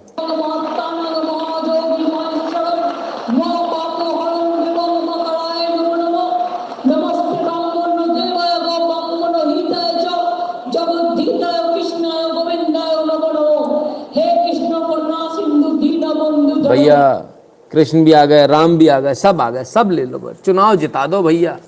हिंदुओं तुम जाग गए हो, अपने वोट दे दो हमको। क्या स्थिति हो गई है, मतलब कहाँ पढ़े जाते हैं श्लोक, कहाँ होती है प्रार्थना? मंच के ऊपर, माइक हाथ में पकड़ के। ये भगवान का अपमान कब बंद होगा भाई? ये हमारे धर्मशास्त्रों का, हमारे श्लोकों का ये अपमान कब बंद करेंगे नेता? अपने वोट के लिए ये पागलपंता ये कब तक चलाएंगे? कमाल है यार, मैंने हद दर्जे की बेवकूफ़ी है। खैर, ये अपनी बेवकूफ़ी कर रहे हैं, तो दूसरी तरफ और लोग क्या कर रहे हैं, आइए।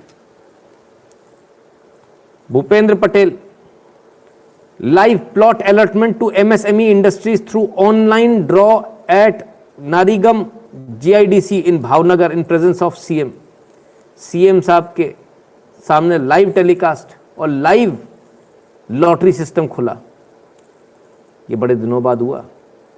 अब जरा एमएसएमई की इस इंडस्ट्रीज की जो ये झोल है इसको आप समझिए। 2 मिनट लूंगा, 2 मिनट में आपको झोल समझा दूंगा। मैं आपको 2 मिनट में देवांगी आपका कमेंट दे रहा हूं। इस एमएसएमई में क्या होता है, बहुत सस्ते रियायती दर, बहुत ही सस्ते रेट में इंडस्ट्रियल प्लॉट मिलते हैं। उसमें सिर्फ इंडस्ट्री ही लगा सकते हो, आप घर नहीं बना सकते, है ना। इंडस्ट्रियल प्लॉट मिलते हैं, बहुत सस्ते रेट होते हैं, ताकि इंडस्ट्रीज लगें, प्रोत्साहन मिले, इसलिए दिए जाते हैं। इसमें सारे घालमेल चलती है। इंडस्ट्रीज डिपार्टमेंट के जितने लोग हैं उन सब के, उनके रिश्तेदारों के प्लॉट आपको इसमें मिलेंगे। दूसरा इसमें सबसे बड़ा झोल क्या है कि जमीन ले ली, अब ये दूसरे को बेचते हैं। मैं कहता हूं कानून में संशोधन की जरूरत है। पहली बात, आप ये हटा दीजिए कि हमारे यहां से जो इंडस्ट्रीज डिपार्टमेंट में काम कर रहा है उसके रिश्तेदार को नहीं, सबको इंडस्ट्री सब खोल सकते हैं, उनको भी फ्री कर दीजिए। लेकिन एक नया कानून कर दीजिए, जिसने इंडस्ट्री ली है, जिसने अलॉटमेंट कराया, इंडस्ट्री उसी को लगानी पड़ेगी, मालिकाना हक उसी का रहेगा। वो मालिकाना हक जब भी चेंज होगा तो ये जमीन छिन जाएगी। तो ये जो दलाली का जो प्रथा है ना, ये बंद हो जाएगी कि जमीन ली 10 रुपये स्क्वायर फीट में, जमीन ली 20 रुपये स्क्वायर फीट में, बेची 500 रुपये स्क्वायर फीट में, वो रट्टे खत्म हो जाएंगे। तो सरकार को चाहिए इसमें नियम बदल दे कि जिसने ज़मीन ली है वो ट्रांसफ़र नहीं कर सकता, ना मालिकाना हक ट्रांसफ़र कर सकता, मालिक उसी को रहना पड़ेगा, ठीक है ना। और यदि मालिक चेंज होता है तो नए सिरे से ज़मीन का मूल्यांकन किया जाएगा, नए सिरे से ज़मीन का रेट लगेगा, जो नया रेट होगा। अपने आप रट्टा खत्म हो जाए। जैसे सिलेंडर में ब्लैक मार्केटिंग बंद हो गई ना, मोदी जी इसमें ब्लैक मार्केटिंग बंद करा दीजिए। इसमें बहुत बड़ा झोल है, इस झोल को बंद करा दीजिए। मैं खुद भी बड़ा परेशान रहा हूँ इस चक्कर में, और मैं समझता हूँ मेरे जितने भी और मित्र हैं वो भी सब परेशान रहते होंगे, ज़मीन नहीं मिल रही। ऐसा तो नहीं ना आप कहीं जंगल में जाके एक अकेली इंडस्ट्री खोल लोगे। जो जोन होता है, जो इंडस्ट्रियल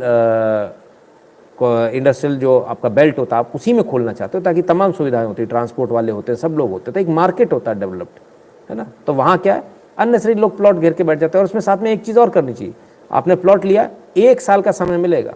1 साल में यदि आपने बना ली इंडस्ट्री तो ठीक है, और रन करने लगे। नहीं बनाई तो वो प्लॉट जब्त हो जाएगा, पैसे भी वापस नहीं मिलेंगे, रट्टा खत्म हो जाएगा, ये सब फर्जी लोग गायब हो जाएंगे। खैर, चुनाव की बात चल रही है, पंजाब में भी तो चुनाव होने, उत्तर प्रदेश की बात होगी, पंजाब की भी बात कर लेते हैं। आइए, पंजाब इलेक्शन 2022, कैप्टन अमरिंदर सिंह की पार्टी और बीजेपी के बीच हुआ गठबंधन, सीट बंटवारे पर फैसला जल्द। ऑफिशियली, फॉर्मली आज गठबंधन हो गया बीजेपी और कैप्टन साहब की पार्टी का, ठीक है ना। पंजाब लोक कांग्रेस, दोनों का गठबंधन आज हो गया, राइट, ठीक है ना। पिछली न्यूज़ में एक चीज़ रह गई, जरा उसको कवर कर लूँ कि पहले जो लॉटरी होती थी ना, ये सिर्फ अपनों की खुलती थी, लेकिन अब ये ऑनलाइन ड्रॉ हो रहे हैं, सबके सामने हो रहे हैं। ये ट्रांसपेरेंसी का फ़र्क है गुजरात गवर्नमेंट का, ठीक है ना। जो लोग पूछते हैं क्या फ़र्क पड़ता है, अब गठबंधन हो गया तब क्या होगा, हमारी बन रही है 101% सरकार। बीजेपी के बड़े नेता से मुलाकात के बाद बोले अमरिंदर सिंह, 101% हमारी सरकार बन रही पंजाब में। अमरिंदर सिंह का ये दावा है, कैप्टन साहब का। कितनी बनेगी, कितनी नहीं बनेगी, वक्त बताएगा। लेकिन फिलहाल अभी हमारे यहाँ भी किसी ने कहा, तेज भक्त जी ने बताया कि बीजेपी बहुत तेज़ी के साथ बढ़ रही है, कैप्टन साहब की पार्टी भी बहुत तेज़ी के साथ बढ़ रही है। धड़ाधड़ आज करीब, जो मैंने न्यूज़ देखी थी, शायद 50, कुल मिलाकर 50 बड़े नेता उनके जो है वो महिला और पुरुष मिलाकर तकरीबन 50 बड़े नेताओं ने कांग्रेस के जो थे वो छोड़कर पंजाब लोक कांग्रेस में आ गए। तो इसका फ़र्क देखने को मिलेगा। पंजाब की बात हो रही है तो लगा बॉर्डर की भी बात हो जाए। Post Pathankot attack, integrated smart power fencing approved to protect 23 IAF air bases. Indian air force के बेसिस के लिए इंटीग्रेटेड स्मार्ट पावर फेंसिंग का अप्रूवल हो गया है, ठीक है ना। ये लगभग 23 एयरफोर्स स्टेशन पर इनको लगाया जाएगा। इससे सुरक्षा में बहुत ज़्यादा इजाफा हो जाएगा। कहते ना, परिंदा भी पर नहीं मार पाएगा। तो वहाँ से निकल पाना या वहाँ से इन्फिल्ट्रेट करना वो अब आसान नहीं होगा, बहुत मुश्किल हो जाएगा। इससे हो जाएगा, सेनाओं को, एयरफोर्स को, इन सब को मजबूत करने से काम हो जाएगा। अब मैं क्या कहूँ, आपको सुनवा देता हूँ। भाई इनसे तो सुनना पड़ेगा, सुनिए क्या कह रहे हैं। गलतफहमी में मत रहिए, हेलीकॉप्टर, हवाई जहाज, तोप से देश मजबूत नहीं होता। तोप से देश मजबूत नहीं होता। हेलीकॉप्टर, हवाई जहाज, तोप से देश मजबूत नहीं होता। गजब भैया गजब। फिर देश कैसे मजबूत होगा? हैं? तोप, हवाई जहाज, हेलीकॉप्टर, इनसे मजबूत नहीं होता देश। गलतफहमी मत रही है। कमाल के भाई, ये लोग ऐसे ऐसे भाषण देते फिर कहते कि ईवीएम हैक हो गई। चलो अब इनके भाषण तो देख लिए, अब इनकी क्या स्थिति है, उत्तर प्रदेश में इनकी स्थिति क्या है वो देख लीजिए। एंग्री पप्पू अंकल, आइए जनता का एंगर भी देख लीजिए। अब तो राहुल गांधी भी उतर आए, प्रियंका गांधी भी प्रचार कर रही हैं जोर शोर से। ये तो अगले जन्म की तैयारी कर रहे हैं। क्या जन्म तक क्या मतलब है इन्हें? ये अरे छोड़ो इन जन्म की, अगले जन्म की बात करो। ये ऊपर चले लोग तो कह रहे हैं सब मिलके कि बाबा को हटाए। छोड़ो जो अब तो राहुल गांधी भी उतर आए, प्रियंका गांधी भी प्रचार कर रही हैं जोर शोर से। ये तो अगले जन्म की तैयारी कर रहे हैं। क्या जन्म तक क्या मतलब है? अरे छोड़ो इन जन्म की, अगले जन्म की बात करो। ये ऊपर चले लोग तो कह रहे अगले जन्म की बात करो भैया। उत्तर प्रदेश की जनता ने सीधे मैंडेट दे दिया, बोले बार बार के रट्टा बंद करो, ये बार बार के चुनाव। लोग कहते हैं मोदी कह रहा है मोदी आएगा तो चुनाव बंद करा देगा। वो तो कह रहे हैं चुनाव की ज़रूरत ही नहीं, अगले जन्म पे जाओ सीधे। ठीक है ना, मैटर ही ख़त्म कर दिया। तो ये जनता का मिजाज है।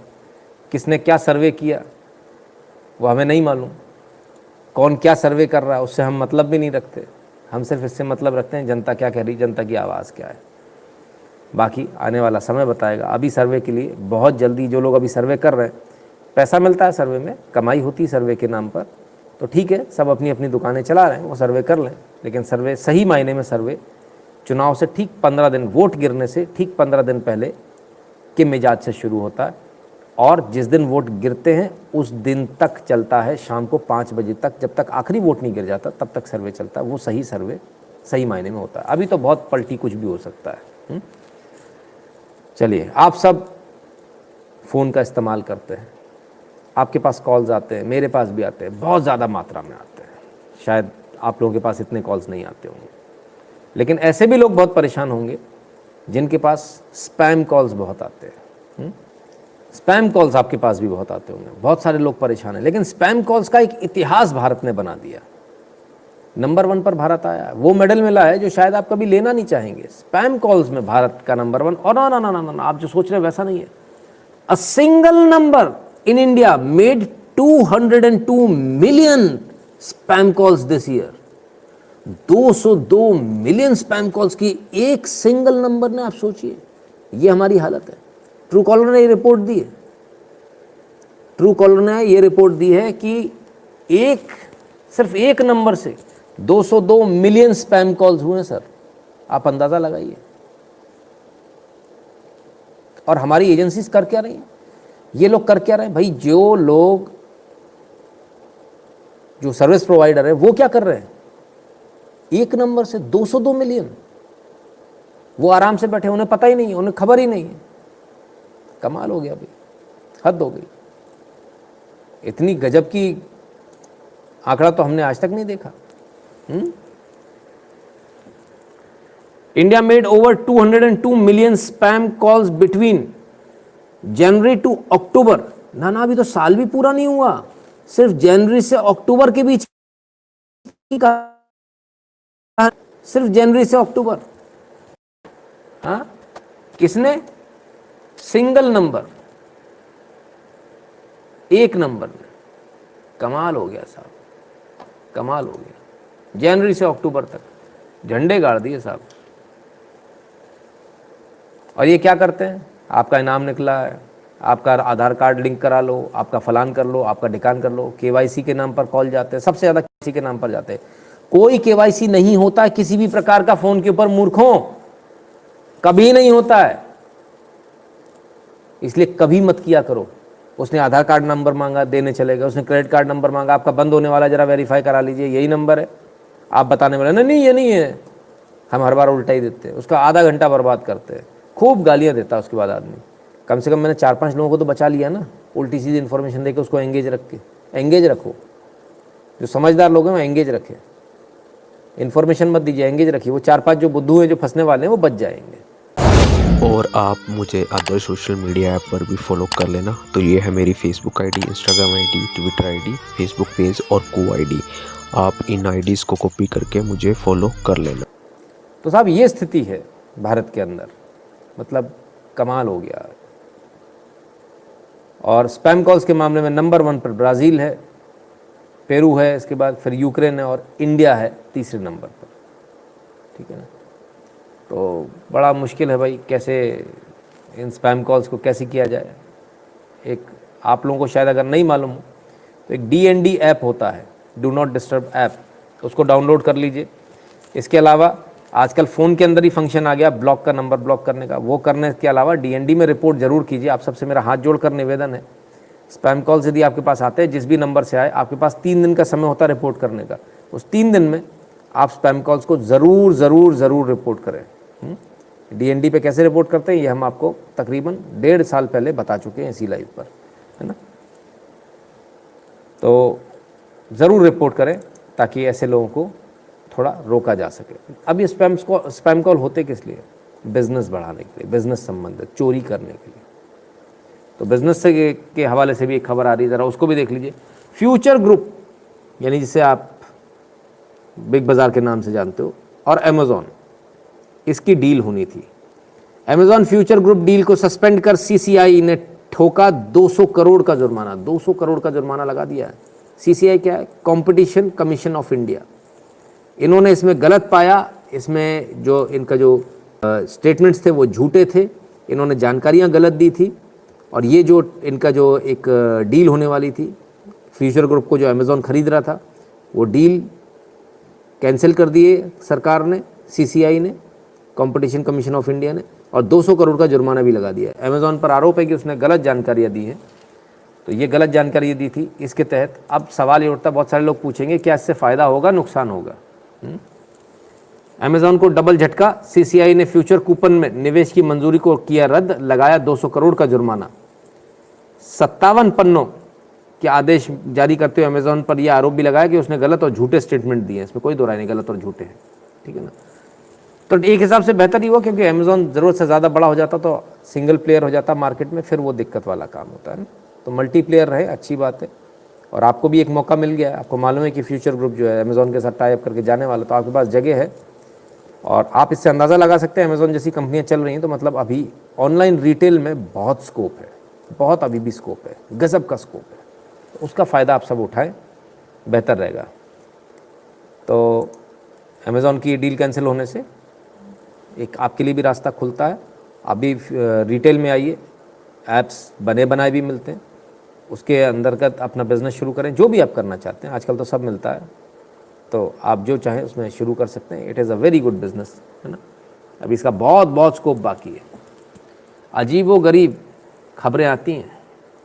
इंटरनेशनल खबरों को अब ले लेते हैं। उत्तर कोरिया में लोगों को हंसने या खुश होने पर लगा बैन, रोने तक पर कड़ा पहरा। अरे बाबा रे बाबा, ये गजब है भाई। इसकी शक्ल रोती, इसको देख के हमको हंसी आती, लेकिन हम हंसेगी तो बैन लगा है। बैन लगने में अगर हंस दिए तो क्या होगा? अच्छा, उत्तर कोरिया में लोगों के हंसने या खुश होने पर लगा बैन, नियम तोड़ा तो मिलेगी मौत। ये बाबा, ये तो सीरियस है यार बाबा। अभी ये हंस रहा है, अपुन चुप है। सॉरी, स्थिति बदल गई 2 फोटो में। तो भैया ऐसा क्यों? बोले पप्पा मर गया था मेरा, तो 10 दिन के लिए बैन लगा दिया भैया। बोले 10 दिन तक ना कोई हंसेगा ना रोएगा। अजीब ही हिसाब है, कोई हंस नहीं सकता, हंस लिए तो मौत की सज़ा। ओह, रो भी नहीं सकते, जश्न भी नहीं मना सकते, खुशी भी जाहिर नहीं कर सकते, यानी कोई शादी है कुछ है वो नहीं कर सकते। आप एक्सपेंसिव आइटम्स की शॉपिंग, ये सारा ये सब नहीं कर सकते। खुशी दिखा रहे हो आप, ऐसा नहीं कर सकते आप, नॉट पॉसिबल। ठीक है ना। तो ये है। चलिए, इंटरनेशनल न्यूज़ में एक और न्यूज़ को ले लें, क्योंकि अब इंटरनेशनल सेक्शन जो है वो चालू है। Taliban risk losing power without inclusive government in Afghanistan, Russian diplomat ने आज एक बड़ा बयान दिया और ये कहा कि तालिबान जो है वो पावर लूज़ कर सकता है, उसको सत्ता से हटाया जा सकता है जब तक कि वो इंक्लूसिव गवर्नमेंट ना चलाए। Ethnic political inclusiveness is needed. They might lose power in the near future if they keep acting like that. They will have to ensure inclusiveness. By the way, we say this without ultimatums. Calmly, just do it. They will have to do it. तो Russia ने एकदम स्पष्ट रूप से कह दिया, सबको साथ लेकर चलना पड़ेगा आपको। अकेले चलोगे तो आपसे सत्ता चली जाएगी, और सत्ता जाएगी तो फिर आपको दिक्कत आ जाएगी। इसलिए कहते हैं अल्टीमेटम नहीं दे रहे हम आपको, कोई टाइम शेड्यूल नहीं है, कोई टाइम फ्रेम नहीं है, लेकिन इसको प्यार से कर लो, धीरे से कर लो, है ना, कामली डू इट। सिंपल सी बात है। यानी रशिया ने एकदम स्पष्ट रूप से बता दिया कि फ्यूचर में हो सकता है उसका इंटरेस्ट अफगानिस्तान में हो, और फ्यूचर में आप हो सकता है अफगानिस्तान को देखें, अफगानिस्तान में रशिया को देखें। अब अमेरिका की एक न्यूज़ ले लें अफगानिस्तान के लिए। तो अफगानिस्तान से भागा तो अमेरिका ही था सिर पे पाँव रख के। अमेरिका की स्थिति अच्छी नहीं है, बड़ी ख़राब स्थिति है। US House passes anti-Islamophobia bill amid catching rhetoric. US House approves proposed State Department as anti-Islamophobia office. तो साहब एंटी-इस्लामोफोबिया बिल यही लेकर आई हैं इलियान उमर। अपने भाई से शादी करी है इन्होंने, सगे भाई से, पिता से भी करी, सगे भाई से भी करी। टेररिस्ट ग्रुप से इनके सीधे संबंध हैं, कई बार ये बात आ चुकी है। टेररिस्ट ऑर्गेनाइजेशन से इनके सीधे सीधे संबंध है। इस बात को लोगों ने कह दिया तो इन्होंने ये कहा कि भाई इस्लामोफोबिया हो रहा है। इन एक को यदि किसी ने कह दिया कि तुम टेररिस्ट के साथ में हो, जो सच है, तो उसके खिलाफ में इस्लामोफोबिया का बिल आ रहा है, बिल लाया जा रहा है। इतना इन्होंने इशू बना दिया। अब बिल पास होगा नहीं होगा वो तो वक्त बताएगा, सेनेटर्स को मंजूरी देता है या नहीं देता ये वक्त बताएगा। लेकिन यदि पास होता है तब क्या होगा? तब ये होगा कि अगर आपने कुछ भी ऐसा कहा जो मुसलमानों के खिलाफ में, तो आपको सज़ा हो जाएगी। इससे क्या होगा? जो मुस्लिम्स का वो आतंक वहाँ बढ़ेगा, ब्लैक्स का तो ऑलरेडी मुस्लिम का आतंक बढ़ेगा, तो नुकसान अमेरिका का ही होने वाला है। अब असलियत देख लें जरा, अमेरिका की असलियत क्या? अमेरिका की असलियत ये है कि वहाँ जो ओरिजिनल जो वाइट्स हैं, बनाया तो उन्होंने ही पूरा सब कुछ है, किया तो सारा उन्होंने ही है, प्रोग्रेस तो वही लेकर आए हैं अमेरिका में। अमेरिका में सबसे ज़्यादा अगर अधिकारों का हनन किसी का होता तो वाइट्स का होता, और वाइट्स को ही सबसे ज़्यादा दबाया जा रहा है। वो कानून नहीं बना पा रहे, गाली सबसे ज़्यादा वाइट्स को पड़ती है, भयंकर रूप से पड़ती है, भयंकर। पिटते सबसे ज़्यादा वो हैं, चाकू सबसे ज़्यादा उनमें पड़ते हैं, लूट उनके यहाँ होती है, डकैती उनके यहाँ पड़ती है। लेकिन अपने ही देश में अमेरिकन जो वाइट्स हैं वो अपने लिए कानून नहीं बना पा रहे, उनको हाशिए पर कर दिया गया। और ये वाइट्स के लिए बहुत आने वाले समय में दिक्कत वाला सबब होने वाला है। जब तक उनकी आँख खुलेगी तब तक बहुत देर हो चुकी होगी, तब तक वो कुछ नहीं कर पाएंगे, तब उनके पास कुछ नहीं बचेगा। तो और अगर ऐसी स्थिति बनी तो अमेरिका के कई सारे टुकड़े होने की, क्योंकि जो स्टेट्स हैं वो टुकड़ों में बटेगा, फिर यूनाइटेड स्टेट्स जिसे आप बोलते हो वो अलग अलग टुकड़ों में बट जाएगा। और आने वाला समय अमेरिका के लिए हमें तो नहीं लगता कि अच्छा, क्योंकि अमेरिका के अंदर बहुत बुरे हालात दिन ब दिन होते चले जा रहे हैं। और इस कानून से अगर यदि ये बनता है तो और ज़्यादा कानून मतलब इससे उनके दिन बुरे होंगे, और यदि दिन बुरे होंगे तो हमारे लिए तो एक बेहतर ही अच्छी बात है कि बड़ा देश यदि कोई टूटता है तो हमारी पावर ऑटोमेटिकली बाय डिफ़ॉल्ट बढ़ेगी। US state probes Google's treatment of black female workers. तो गूगल के ऊपर ब्लैक फीमेल वर्कर को लेकर आरोप है कि आप लोगों को बुलाते हो, उनका ट्रीटमेंट अच्छा नहीं करते। तो वहाँ का एक डिपार्टमेंट है, department of fair employment and housing. ये डिपार्टमेंट अब इसकी जांच करेगा कि क्या गूगल ने वाकई में गड़बड़ी करी है, और अगर करी है तो गूगल के ऊपर भारी पेनल्टी लग सकती है। Exclusive, California probes Google's treatment of black female workers. शुक्र मनाइए ये black female treatment of female worker, ये सारे कानून हमारे यहाँ उल्टे सीधे कानून नहीं है, और ऐसे उल्टे सीधे डिपार्टमेंट हमारे यहाँ नहीं है, वरना हमारे यहाँ काम करना मुश्किल हो जाए, बहुत मुश्किल हो जाएगा। तो शुक्र मनाइए भारत में नहीं। और ये बड़ी अच्छी बात है, ये जो वहाँ परेशान कर रहे हैं लोगों को, ये बहुत अच्छी बात है। ये बहुत अच्छा मौका है कि भारत के पास बहुत अच्छा मौका है वहाँ की बड़ी कंपनियों को भारत लाने का। हमारे यहाँ से कोई झगड़ेबाजी नहीं, हमारे यहाँ कोई रट्टेबाजी नहीं है। तो कम से कम यहाँ लाना, लोगों को बिज़नेस के लिए प्रेरित करना कि भारत में आइए, बिज़नेस भारत में है, तो ये अच्छा रहेगा। ब्राज़ीलियन सॉकर एक बच्चे से मिले, बच्चे ने इनसे कुछ वादा लिया, ज़रा देखिए क्या वादा लिया।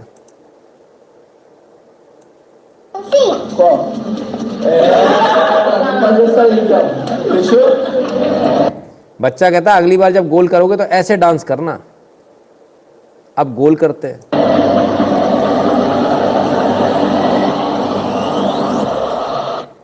गोल हो गया।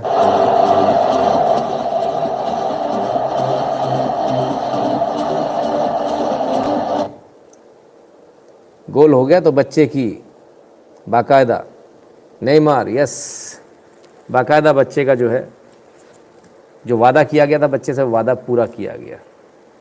भाई कमाल है, कमाल है। ऐसा भी होता है। So this is how you keep your promises. छोटे छोटे खुशियाँ इस प्रकार बांटी जाती है। अब एक फ़ोटो और दिखाता हूँ आपको। ये क्या है? ये हाथी है। ये हाथी गोल मटोल, अपने आप पूरा जा आराम से चढ़े जा रहे हैं, जंबो।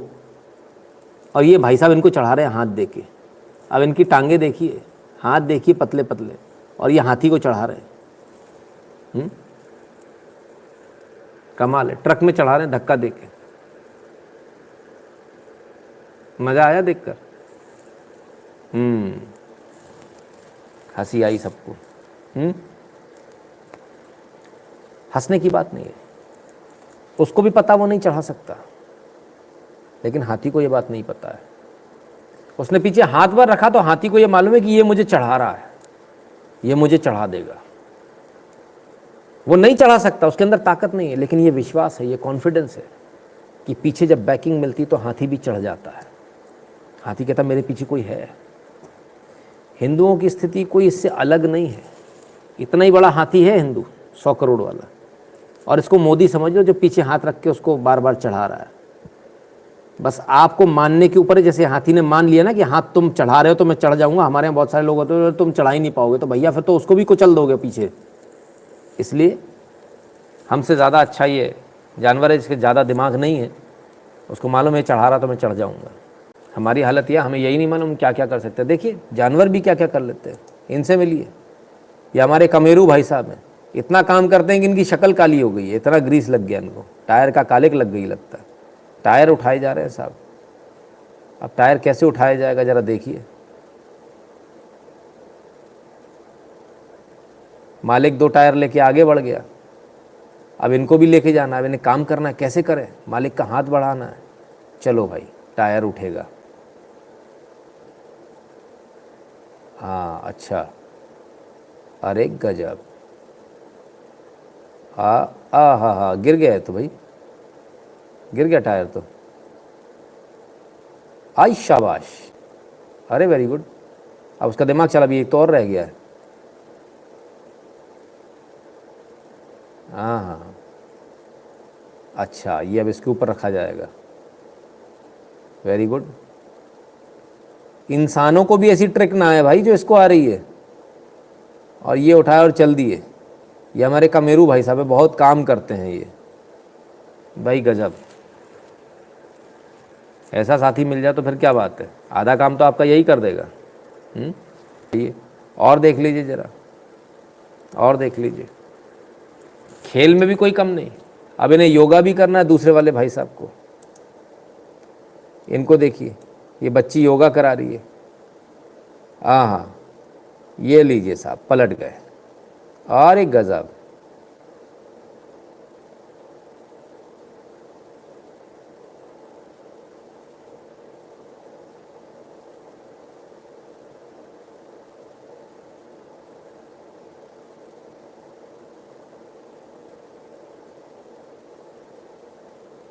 लो भैया, एक हाथ से आ गए।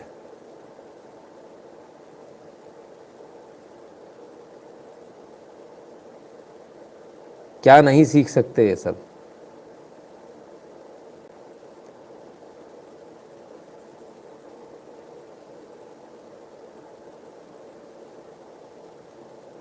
ये क्या हुआ? ये गोली लगी क्या? जरा फिर से देखे। ये देखिए, ढिस के आओ, मर गया। आहा,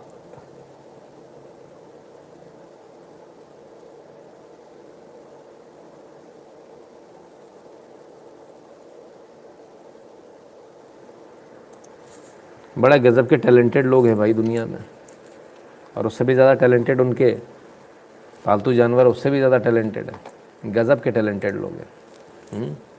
तो ये था आज का लाइव मित्रों, कल फिर मिलते हैं बहुत सारी खबरों के साथ, बहुत सारे एनालिसिस के साथ। तब तक के लिए नमस्कार, अपना ख्याल रखिएगा, स्वस्थ रहिए, मस्त रहिए, कल मिलते हैं, नमस्कार।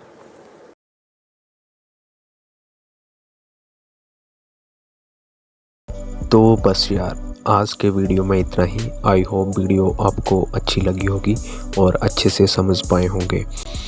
वीडियो को लाइक शेयर कर देना और चैनल पे रहे हो तो यार सब्सक्राइब जरूर कर लेना और press the bell icon button, ताकि मेरे आने वाले इस तरह के न्यू अपकमिंग वीडियो की नोटिफिकेशन आपको मिल पाए।